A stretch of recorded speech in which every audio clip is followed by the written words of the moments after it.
नमस्कार, मैं मुकेश और आप देख रहे हैं पीपी न्यूज कोसी। हमारी उपस्थिति सहरसा जिला में है और ये जन स्वराज का कार्यालय है और यहाँ जो है प्रेस कॉन्फ्रेंस चल रहा था। आगामी 11 अप्रैल को ये लोग पटना जाने वाले हैं। इस विषय में चर्चा करेंगे। हमारे साथ बहुत ही अच्छे निडर नेता हैं सोहन झा जी, जो आप लोग जानते होंगे किसी परिचय के मोहताज नहीं है। एक से एक संघर्ष किया इन्होंने सहरसा के लिए और अच्छे अच्छे मुद्दे के लिए इन्होंने आवाज़ उठाई है। और सड़क पे जो है कभी काला पट्टा लगा के, कभी पसीने से लथपथ और कभी पुलिस के डंडे खा के सहरसा में इन्होंने बहुत सारे ऐसे काम किया है सहरसा वासियों के लिए। तो आज इनसे जानेंगे। सबसे पहले स्वागत है हमारे चैनल में आपका। बहुत बहुत धन्यवाद। और आपके चैनल के जितने भी श्रोतागण हैं उन सभी को बहुत बहुत धन्यवाद। क्या आप आज जो यहाँ कार्यक्रम चल रहा था, बैठक चल रहा था, किस मुद्दे को लेकर चल रहा था? 11 तारीख को आप लोग पटना जाने वाले हैं? बिल्कुल जाएंगे। हम लोग क्या 11 अप्रैल को बिहार में पटना के गांधी मैदान में बिहार बदलाव रैली होने जा रही है, जो जनस्वराज के प्रणेता आदरणीय प्रशांत किशोर जी के नेतृत्व में। और इसमें हम ही नहीं, हम तो आपके माध्यम से अपील करते हैं कि बिहार के जितने भी नौजवान हैं, बिहार के जितने भी अभिभावक हैं, हमारी माँ बहनें हैं, वो सभी जाएं, क्योंकि ये हर किसी के अधिकार की बातें हैं। आज जो युवा बेरोजगार है बिहार में, जो गरीब का बच्चा अशिक्षित है बिहार में, जो वृद्धा पेंशन के नाम पे भीख के तरह 400 रुपया दिया जाता है, तो सभी को समस्या है। और यही सभी समस्याओं का निदान के लिए प्रशांत किशोर जी जनस्वराज पार्टी बनाए हैं और उस पार्टी के बैनर तले बिहार बदलाव रैली पटना के गांधी मैदान में 11 अप्रैल को किया जा रहा है। प्रशांत किशोर जी 5 मांग जो है बिहार वासियों के लिए देना चाहते हैं। कहते हैं ये 5 मांग हमारी जो है, हमारी सरकार बनने के बाद इस 5 मांगों को पूरा किया जाएगा। क्या लगता है कि मांग ये पूरा हो पाएगा? क्यों नहीं होगा। और प्रशांत किशोर जी को जो भी ठीक से सुनते होंगे, पूरा सुनते होंगे, तो वो बताते हैं कि आप पे निर्भर करता है, यहाँ का जो वोटर है ना, बिहार का जो जनता है, उन पे निर्भर करता है कि वो वोट क्यों कर रहा है, किस लिए कर रहा है, वो उनका चाह क्या है। तो जैसा आप चाह रखेंगे, जैसा बोएंगे, वैसा ही पाएंगे। आपने जातिवाद पर वोट दिया तो बिहार में जाति जनगणना हुई। आप 4 किलो अनाज पर मोदी जी को वोट दिए तो भले आप बेईमानी हो, शैतानी हो, काट कूट के आपको अनाज मिल ही रहा है। आपने लालू यादव, गरीब के बेटा लालू यादव जी को वोट दिया तो उन्होंने मुंह में आवाज देने की बात की, उन्होंने दिया। आपने नीतीश कुमार जी को वोट दिया सड़क और बिजली के लिए, तो थोड़ा बहुत तो काम हुआ। भले ही भ्रष्टाचार बढ़ गया हो, अफसरशाही बढ़ गया हो, लेकिन काम तो हुआ।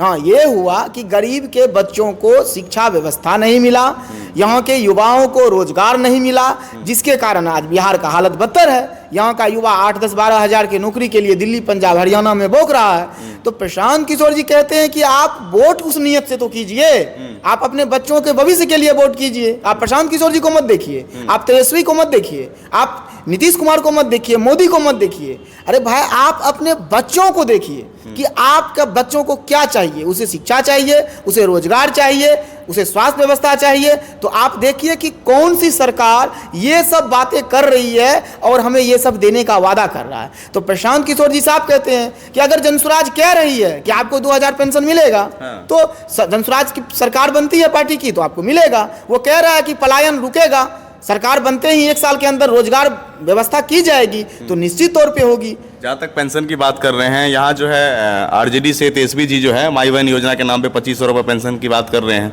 प्रशांत किशोर जी कह रहे हैं कि वो तो 2500 रुपये दे नहीं पाएंगे, लेकिन प्रशांत किशोर जी पेंशन के नाम पे 2000 रुपये देने को कह रहे हैं। क्या लगता है वो 2000 दे पाएंगे या तेजस्वी जी 2500 दे पाएंगे?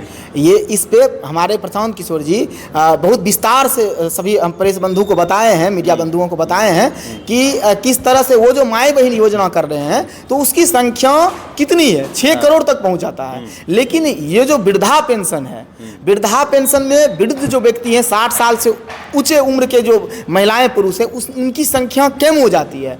तो उनका जो नियम है वो अलग है। वो जिस तरह से वादा कर रहे हैं, वो एकदम सोच समझ के प्री प्लानिंग कर रहे हैं कि क्या किस तरह से वो सक्षम हो सकते हैं, कितना दिया जा सकता है।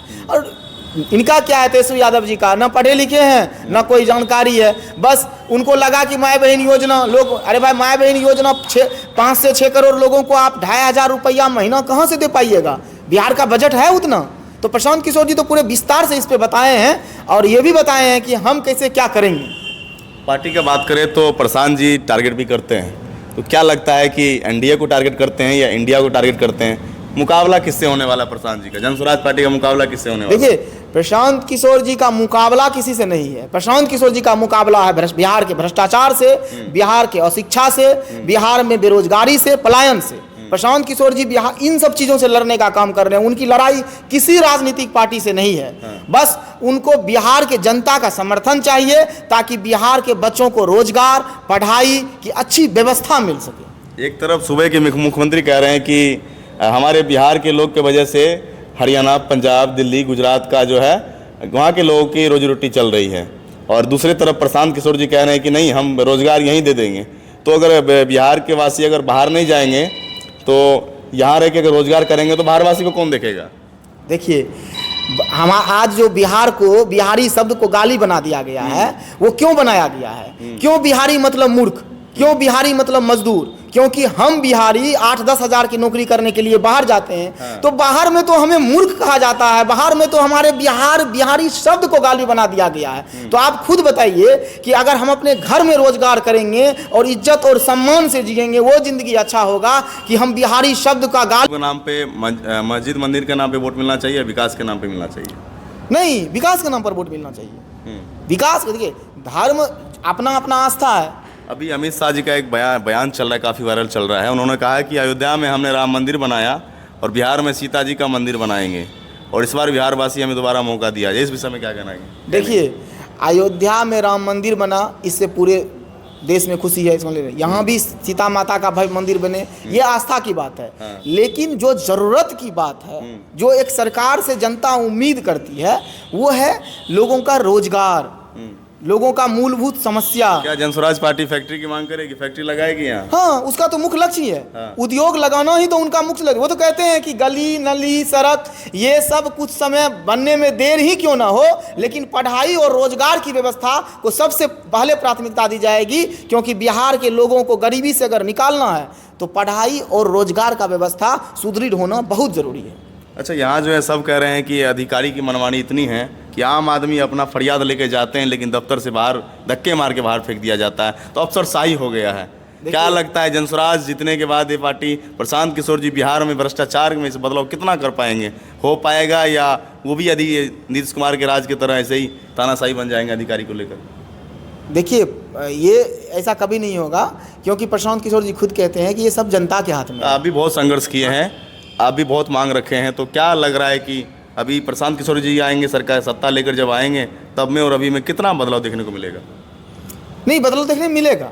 देखिए, जब कुछ नया आता है तो कुछ नया होता भी है। अब 18-20 साल हो गया नीतीश कुमार जी को, उनका विजन समाप्त हो गया, मानसिक रूप से अस्वस्थ हैं। तेजस्वी जी के पिताजी का 15 साल सरकार आप देख लिए, वर्तमान में उप मुख्यमंत्री रहे, अराजकता फैल जाती है, जंगल राज जिसे आप कहते हैं, अपराध बढ़ने लगता है। वर्तमान सरकार भी अब एकदम अपराध पे अंकुश लगाने में असमर्थ है।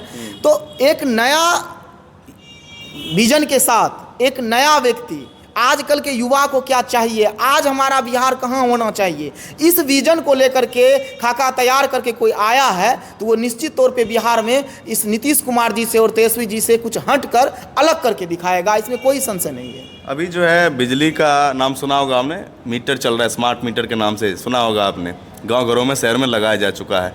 लेकिन इस नाम पर जो है कई गरीब के घर का बिजली कनेक्शन काट दिया गया बिल के नाम पे, स्मार्ट मीटर के नाम पे। यानी स्मार्ट मीटर लगने से पहले उनके घर का स्मार्ट लाइट गायब हो गया। क्या लग रहा है, इस सब विकास में क्या षड्यंत्र किया जा रहा है बिहार सरकार के द्वारा? देखिए, वो बिहार सरकार तो है ही नहीं। जिस सरकार की आप बात कर रहे हैं, वो सरकार तो मुखौटा है, वो अस्वस्थ है वो। और उनको देख ही रहे हैं कि आप न्यूज़ चैनल पर देखते हैं, कभी कुछ करने लगता है, कभी ताली बजाने लगता है, कभी कैसे। तो वो अभी तो बिहार समझिए राष्ट्रपति शासन बिहार में लग जाना चाहिए था। ऐसी सरकार ही मानसिक रूप से अस्वस्थ सरकार बिहार चला रही है, ये कहीं से अच्छा नहीं है। बात रही जो बिजली काट, ये सिर्फ बिजली तक निर्भर नहीं है, यही तो अफसरशाही है। आप कहते हैं आम जनता का नहीं सुनता है, हम कहते हैं हम लोगों का नहीं सुनता है। हम लोगों को छोटा से छोटा आम जनता का काम कराने के लिए अरेस्ट होना पड़ता है, हम लोगों को केस कर दिया जाता है, हम लोग आंदोलन करने पे भी हम लोगों पर रोक लगाई जाती है। तो भ्रष्टाचार, अफसरशाही, ये तो बिहार में इस कदर बढ़ गया है कि किसी का सर कोई फोड़ देता है, फूटा हुआ सर लेके थाना जाता है तो उसका दरोगा नहीं सुनता। सर फोड़ने वाला अगर थाना जाता है और 5,000 रुपया दरोगा को दे देता है, तो जिसका सर फूटा है उसी पे FIR हो जाता है। ये आलम है भ्रष्टाचार का। एक राशन कार्ड के लिए कोई ब्लॉक जाता है तो वहाँ भी उससे पैसा मांगा जाता है, ये आलम है भ्रष्टाचार का। इस भ्रष्टाचार को रोकने के लिए बिहार की जनता को जागना होगा, ना कि प्रशांत किशोर को। प्रशांत किशोर तो एक व्यक्ति का नाम है, वो क्या करेंगे? वो तो बताने आए हैं, बिहार के लोगों को जगाने का प्रयास किए हैं। अरे भाई, आप प्रशांत किशोर को चुनिए कि आप जिसे भी चुनिए, जनसुराज को चुनिए या किसी अन्य पार्टी को चुनिए, आप इस भ्रष्टाचार से बाहर निकलने के लिए सरकार को चुनने का काम कीजिए। आपको इस मंदिर मस्जिद से कुछ हासिल होने वाला नहीं है। ये जनता को समझाने के लिए प्रशांत किशोर जी अभियान चलाए, जनसुराज पार्टी बनाए। जनता अगर समझ जाती है तो निश्चित तौर पे बिहार में एक नया परिवर्तन का समय आएगा। बिहार में गरीब गरीबी से निकल पाएगा। यहाँ का युवा 8-10 हज़ार के लिए दिल्ली पंजाब नहीं जाएगा। ये गरीब का बच्चा भी अच्छा शिक्षा हासिल करके पढ़ा लिखा व्यक्ति बनेगा, उसे कहीं रोजगार की दिक्कत नहीं होगी, किसी विधायक सांसद मुखिया के पीछे नहीं चलना पड़ेगा। चलिए, ये तो हमारे साथ सोहन झा जी, और इसी तरह बने रहिए। जय बिहार।